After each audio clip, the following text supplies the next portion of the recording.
Hello everyone, I am Mahak, a banking aspirant और मैं पिछले 1 साल से बैंकिंग एग्ज़ाम की तैयारी कर रही हूँ। मैंने अभी तक काफ़ी प्रीलिम एग्ज़ाम्स क्वालिफाई किए हैं, जैसे कि RBI assistant, OICL AO, SBI clerk and IBPS clerk. और अभी रिसेंटली मैंने एसबीआई पीओ का भी एग्ज़ाम दिया है।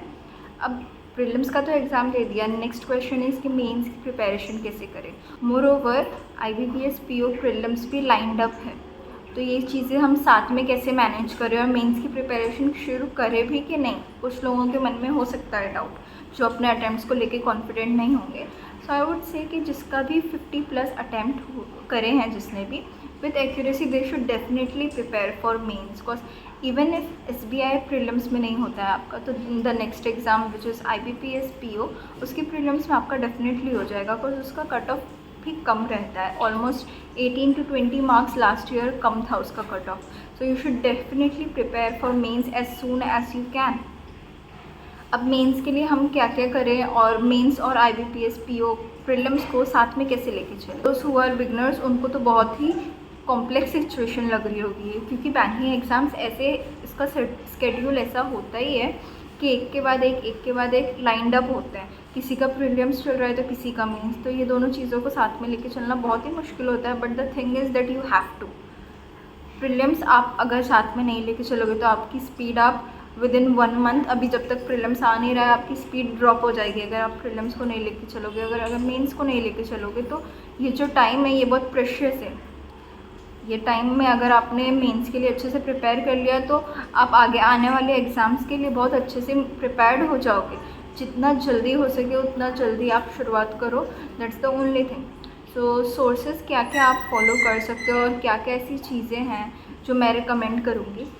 वीडियो में आगे बढ़ने से पहले मैं आप लोगों को अपना मॉक एनालिसिस दिखा देती हूँ। ये टेक्स्ट बुक पे मैंने दिया था एसबीआई पीओ का मेंस का मॉक, 5 मई को जो हुआ था वो वाला, और उसका मैं आप लोगों को एनालिसिस दिखाती हूँ। उसमें मेरे 77 मार्क्स आए हैं, जैसे कि आप लोग देख रहे हैं, और इसमें मेरा परसेंटाइल आया है 94.56। ये मॉक ज़्यादा लोगों ने दिया नहीं है, 1800 लोगों ने दिया, जिसमें से मेरा 100 रैंक आया है, ठीक है, विच इज़ ओके। परसेंटाइल ठीक है। मेरी एक्यूरेसी भी मुझे वर्क करना है, मेरी एक्यूरेसी इसमें सिर्फ 78 थी। रीजनिंग में मेरे मार्क्स आए हैं 29.6, मैथ्स में 32 और इंग्लिश में मेरे मार्क्स आए हैं 14। ये करंट अफेयर्स में 5 तो मैंने ऐसे ही अटेम्प्ट कर दिए थे, जस्ट कॉमन नॉलेज के बेस पे। ओवरऑल मैंने पूरा अटेम्प्ट करी थी 89, जिसमें से मेरे मार्क्स आए हैं 77। अभी मैं आप लोगों को इसका एनालिसिस दिखाती हूँ कि क्या कौन सी चीज़ें ऐसी है जो मैंने छोड़ दी और कौन सी चीज़ें वो हैं जिस पे मैंने एज लिया और उससे मार्क्स फेच करे। ये पज़ल दिखने में बहुत बड़ी दिख रही थी, बट ये पज़ल बहुत ही ज़्यादा इजी थी मेंस के पज़ल के हिसाब से। ये पज़ल मैंने पूरी कर दी। देन उसके बाद ये मिसलेनियस वगैरह थे, कोडेड डायरेक्शंस। अगर मेंस आपको प्रिपेयर करना है, आप अंकुश सर की एक प्लेलिस्ट है मेंस के, उसमें सारे टॉपिक वाइज वो पढ़ाया, मैंने उधर से पढ़ा था, coded direction, coded inequalities and coded syllogism and all, ठीक है। ये मेरा गलत हो गया। ये क्रिटिकल रीजनिंग है। क्रिटिकल रीजनिंग बहुत रिस्की होता है एग्ज़ाम में अटेम्प्ट करना। इस पूरे टेस्ट में out of 40 questions 8 critical reasoning के थे, जिसमें से मेरे 3 रॉन्ग आ गए, यानी अराउंड मेरे 4 मार्क्स बने 8 अटेम्प्ट करने पे। द नेक्स्ट इज़ ये इनपुट आउटपुट, मॉडरेट लेवल का था ये इनपुट आउटपुट। फिर ये मैंने मिसलेनियस वगैरह, जहाँ से भी मुझे मिसलेनियस मिले, मैंने each and every miscellaneous mostly try करी अटेम्प्ट करने का। ये देखिए, कोडेड ब्लड रिलेशंस, जो प्रीलिम्स में हम लोग पढ़ते हैं वही ऑलमोस्ट सेम चीज़ होती है, बस ये होता है कि कोडेड होती है हर चीज़। ब्लड रिलेशन, सिलॉक्स एंड एवरीथिंग, जो भी मिसलेनियस होता है उसको कोड कर देते हैं। The next is quants. Quants में DI मैंने एक करी, मुझे इजी लगी, इट वाज प्रिटी इजी, ठीक है। मैंने DI करी। फिर उसके बाद मैंने जो जो मुझे अरिथमेटिक के क्वेश्चंस दिखे, या स्पेशली अलजेब्रा और नंबर सिस्टम के, इसमें मैंने क्वेश्चंस बहुत करे। मैं आप लोगों को दिखाती हूँ। ये देखो, ये नंबर सिस्टम के, मैं नंबर सिस्टम और अलजेब्रा स्पेशली हर्षल सर से इतना अच्छे से पढ़ी हूँ ना मैं। अलजेब्रा और नंबर सिस्टम में मुझे कभी प्रॉब्लम नहीं आती है, बिकॉज आप भी अगर करोगे ना, वो अरिथमेटिक से भी ईजी लगता है अलजेब्रा और नंबर सिस्टम। ये सारे क्वेश्चंस इजीली हो गए मेरे। कुछ इसमें गलत भी आ गए जो नहीं आने चाहिए थे, बिकॉज इसमें 2 मार्क्स का एक रहता है, तो अगर गलत भी आ रहा है तो मेरे हाफ मार्क्स पर क्वेश्चन कटे हैं। The next is general economy, इसमें मैंने 1-2 ऐसे ही टिक कर दी थी। फिर इंग्लिश में एक्यूरेसी मेंटेन करना इतना मुश्किल होता है, और इसमें बहुत डिफ़िकल्ट लेवल की इंग्लिश थी। टू बी ऑनेस्ट, मैं आप लोगों को ये वर्ड्स वगैरह दिखाती, इतने डिफ़िकल्ट वर्ड्स थे, वो समझ ही नहीं आ रहे थे। Obliterative, perfect, cat, I don't know, I can't even pronounce those words. ठीक है, मैंने स्किप भी कर दिए थे कि नहीं आ रहे, 1-2 करी, वो भी गलत हो गया। देन इडियम्स तो बहुत आते हैं मेंस में। इडियम्स और इन्फरेंस बेस्ड क्वेश्चंस ऐसे आते हैं काफ़ी। तो यही था ओवरऑल, मैंने 3 सेक्शन अटेंड करी, तो यही था मेरा ओवरऑल।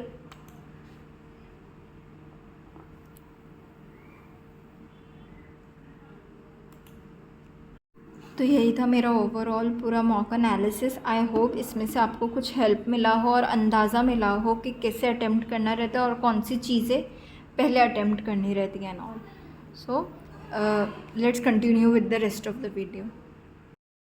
मैंने लास्ट ईयर 4 से 5 मेंस एग्ज़ाम दिए and I have learn that mains exams prelims exams से बहुत अलग होते ही हैं वो तो, बट जो हमारा एक्सपीरियंस भी होता है, हमारी preparation strategy, everything should be different. हम प्रीलिम्स जैसा नहीं लेके चल सकते मेंस को। मेंस में और सब्जेक्ट्स भी आ जाते हैं like current affairs and all. तो करंट अफेयर्स के लिए तो मैं यही बोलूँगी, अगर आपने अभी तक करंट अफेयर्स नहीं शुरू किया है तो that was a mistake, but आप एज सून एज पॉसिबल आप शुरू करो। बिकॉज SBI के लिए एटलीस्ट लास्ट 3 to 4 मंथ्स का, हर एग्ज़ाम के लिए सब लोग यही बोलते हैं कि हर एग्ज़ाम के लिए लास्ट 3 to 4 मंथ्स का तो बहुत अच्छे से आपको याद होना ही चाहिए।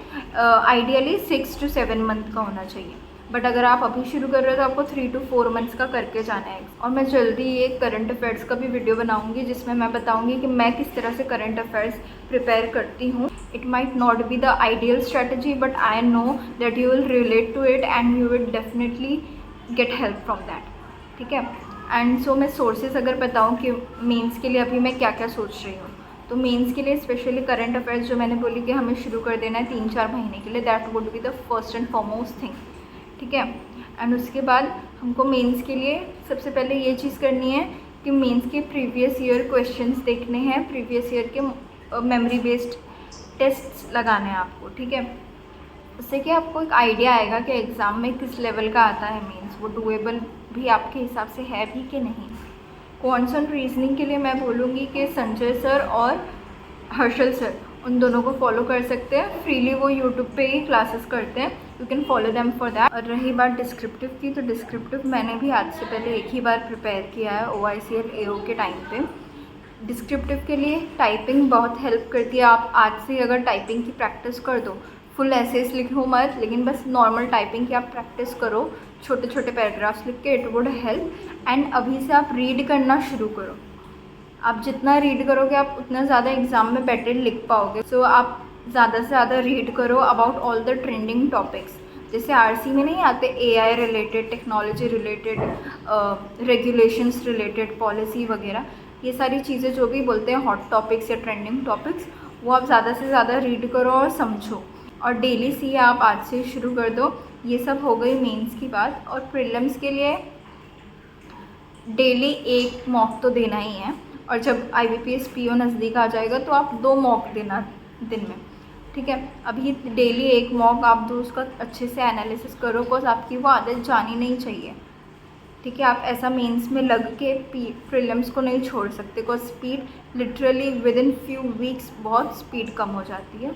तो आप वो करते रहो। एंड प्रीलिम्स के लिए जो भी मैराथन सेशंस होते हैं ना यूट्यूब पे, they help a lot, it helps a lot. And the last thing is live मॉक्स। किसी भी ऐप पे अगर लाइव मॉक चल रहा है तो you should never skip that, आपको वो ज़रूर अटेम्प्ट करना है, बिकॉज उससे आपको बहुत एक अच्छा एनालिसिस मिलेगा कि आप लोगों की भीड़ में कहाँ खड़े हो रहे हो। And you should always check the percentile and focus on the percentile more than the marks.